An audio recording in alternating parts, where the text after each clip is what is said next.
know what's strange? We treat cynicism like it's a flaw, like it's bitterness, like something broken.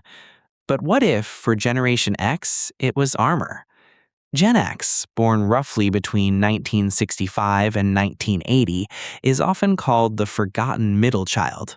Quiet, detached, whatever.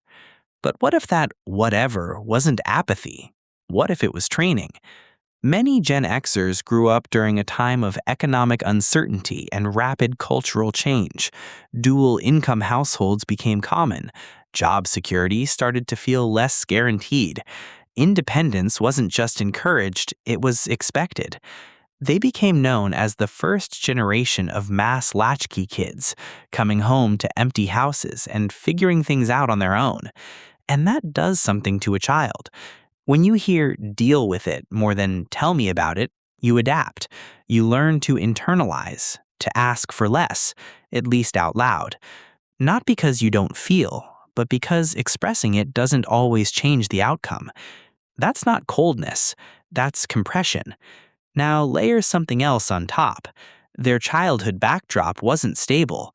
There was Watergate, the Challenger explosion, the AIDS crisis, corporate layoffs, institutions failing in public. When the systems meant to protect you keep failing on live television, you learn something. Trust carefully. Expect turbulence. Hope, but verify.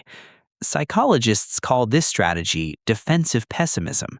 It means expecting problems so you're prepared when they arrive. Gen X wasn't clinically labeled this way, of course, but culturally, it feels familiar.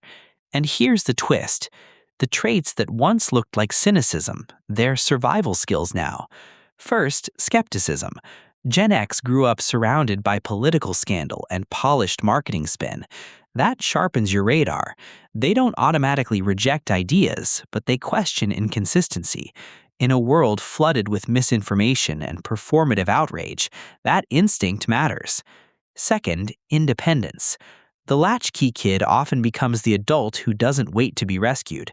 Many Gen Xers value autonomy at work. Give them the problem, step back, they'll handle it. Not because they dislike collaboration, but because they learned early, if you want something done, start doing it. Third, composure in crisis. They've lived through recessions, the dot-com bust, and the 2008 financial crisis. Many are now part of what's called the sandwich generation, supporting aging parents while raising their own children. Pressure isn't new to them, so when chaos hits, they don't panic, they adjust. That famous whatever is often misunderstood. It doesn't mean I don't care, it means I've seen worse. Now, is every Gen Xer like this? Of course not. Generational patterns describe trends, not individuals. But shared history leaves fingerprints. Gen X grew up in an analog world, then adapted to a digital one.